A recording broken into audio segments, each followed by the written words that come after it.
Hey y'all, welcome back to part 3 of how to crochet this mesh sweater. I really should come up with a name for it, but I don't know. It's just mesh sweater right now.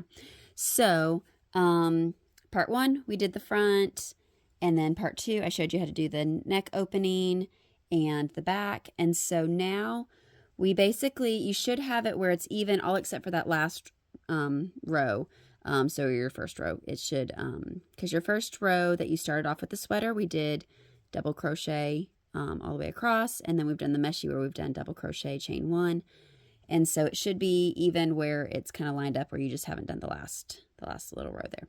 So what we're going to do for the last row is, so you've done all your things. Okay, we're going to chain 3 to start this next one instead of chain 4, because you were chaining 4 on all those ones, and then we're just going to do double crochets all the way across. So you're going to do a double crochet in your chain 1 space and double crochet in your double crochet there, and we're just going to keep doing that all the way across. So you're just basically kind of going to mimic the first row there where you did just straight double crochets across. So we're just going to alternate double crochet in that chain 1 space and double crochet in your double crochet from the previous round, and we're going to do that all the way across until you get to the end. Okay, so we get to the end of the row, and so you have your last little, like, where you chained 4 to start that row, and so make sure you do your double crochet in that chain, so that's like the chain 1, and then also do your double crochet in the third chain just like you would have for the row, so make sure you don't lose a stitch there. All right, so now we're going to seam up the sides and start the sleeves, and so if you want to sew up the sides and then redo and add all that, I don't like having extra ends to sew in. I just hate doing extra ends to sew in. So I leave this attached. I'm not going to cut it here. I'm not going to end it. And I'm going to do slip stitches up the side. But before we do this, I want you to take it and I want you to try it on, and I want you to mark where you want your armholes to be, because you need to mark on both sides kind of where that evens up, and you're going to go and try it on, and you're going to mark with your stitch markers and mark where you want your armholes to be. Okay, so once you've tried it on, you should have it marked, and make sure you mark it on both sides.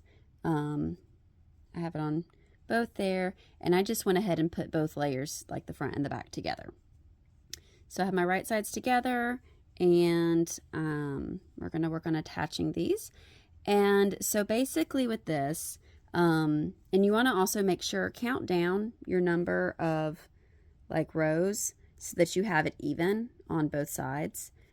So you want to make sure that that's actually, so you don't have like one side being kind of wonky when you try it on, because the meshy texture of this material, it does kind of make it where it's a little more open weave. It's a little harder sometimes to kind of keep it together, those kind of things. So so we have our things together, we have right sides together, and so like I said, I don't like to have extra ends to weave in, so I'm just going to leave it attached here, and we're just going to slip stitch. So you're going to kind of just, and you want to make sure you do it loosely, because otherwise if you try to pull it this way, it's going to get like pulled up on the side, you know, it's not going to do well.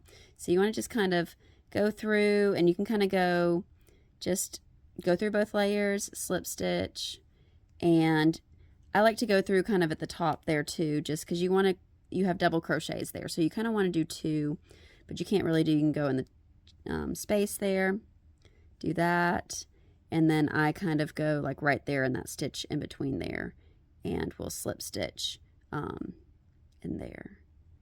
So you kind of got in there with that, and then in my space I'll kind of grab. So you want to do this just super, super loosely, and you're just going to slip stitch all the way up until you get up to your stitch marker, and then we will start the sleeves. Okay, so once we have slip stitched all the way up to the side and gotten to our stitch marker, you can take your stitch marker out, and then, so this is basically our wrong side that we slip stitch up, because you don't want this on the outside. So we're going to kind of turn it inside out. So this is where this gets kind of complicated. I'm going to see if I can zoom out a little bit more so you're going to see my stand that I have my thing on. And so, because you're going to want to flip this basically right side out. And so I usually kind of take the yarn, the hook, put it through the armhole, and then grab my bottom hem and flip it around. So then now everything is on the right side. So you can see there's my hem up the side, and there we go. So now we are back to the right side. So now we have our armhole. So the other side is not stitched up, but we'll stitch that up when we do the other arm. So I just kind of leave that stitch marker there so that kind of has it held in place. Like I said, if you want to cut your yarn and go ahead and stitch up both sides, you can definitely do that. I like to just slip stitch up the sides so that I can keep my yarn attached and keep my loop, and then that's a couple less ends that I have to weave in because I just don't like weaving in ends. So now what we're going to do, so we got here, we're just going to do a little chain one just to kind of get our little started there, and then we're going to single crochet around. So again, why am I doing yarn over? Sorry, my brain is like so used to doing double crochets. Okay, single crochet. And so you can kind of do like single crochet in the space, single crochet in this, basically kind of just in your little chain space or the edge, do a single crochet, and then along like the edge there, kind of like we did our slip stitch. And some of you kind of have to like make a stitch.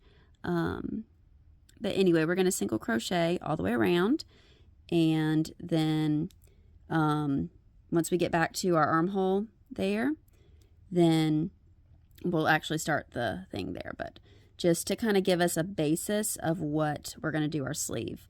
So if you want to make this sleeveless, you definitely could just go ahead and stop here. You wouldn't even have to do this if you don't want to do a single crochet around, or you could do a double crochet around, or you can just, you know, leave it alone and not do anything and just seam up the sides and be done. However you kind of want to do this, you can make it your own. Of course, on my example one, I did a short sleeve, and this one I think I'm going to make long sleeve, so I'll show you all different sleeve lengths here. And so this way you can kind of do the different things. But yeah, for sleeveless, you could either just stop, or you could do the single crochets, or double crochet would look good, so it's like the bottom hem of the thing, so that kind of matches. Just however you want to do it. Sorry, I keep trying to do my yarn over. But just do single crochet all the way around till you get back to the armpit. Okay, so we've made it back to the armpit. We just did single crochets all the way around. We're going to slip stitch into our first single crochet there. Okay, and then we're going to be turning our work back and forth for our top here, so for our sleeve. So we're going to be turning it back and forth. So turn our work, and we're going to chain 4. And so basically we're going to be copying the pattern that we established for the body of the shirt. And so you're going to skip one of your single crochets and then double crochet into the next one. All right, and then chain 1, and then skip a single crochet and double crochet into the next one. And basically you're just going to do that all the way around. And so you're going to do that all the way till you get back to the beginning, and then you're going to, and so that'll just kind of make our sleeve. So we'll just keep going all the way around till we get back to the beginning of that round. Okay, so when you've made it to the end of the row, round, whatever you want to call it, we're not working in the round, so it's kind of, but we're working around. You're going to get your one more single crochet there, and we're going to slip stitch into the 4th chain on the top there. All right, and then we're going to turn our work, and we're going to chain 4. And then we're just going to keep continuing this pattern. So we're going to do a double crochet. Remember, you skip your chain 1 space, do a double crochet in the top of that double crochet, chain 1, double crochet in the top, and just basically continue like you did for the body of this. And so you're going to just kind of go back and forth though, and where you get to the armpit, you're going to slip stitch into the 4th chain, and then you're going to turn your work and chain 4 and just kind of go back and forth that way. And so you'll kind of keep going around and around until you get the sleeve length you want. So like my short sleeve one, I just did a few, I guess my end came out when I washed it. It will. I'm not good at weaving in ends. Anyway, so you'll do that back and forth around until you get to that. And so the end of like my short sleeve, I just did a double crochet, just like I did the bottom hem for the main part, just so that kind of blended it together there. So you can kind of go back and forth until you got, if you want to do short sleeves, or I will show y'all the long sleeves that I'm doing. So yeah, but this is pretty much how you're going to keep going, and then I'll show you the other side, the other sleeve in the next part. But basically this is just, we'll go through and do sleeve 1, and then I may go and show y'all a little bit how to do like a long sleeve. So this was kind of a long part to do this one, but anyway, that's the next part. Have a good day.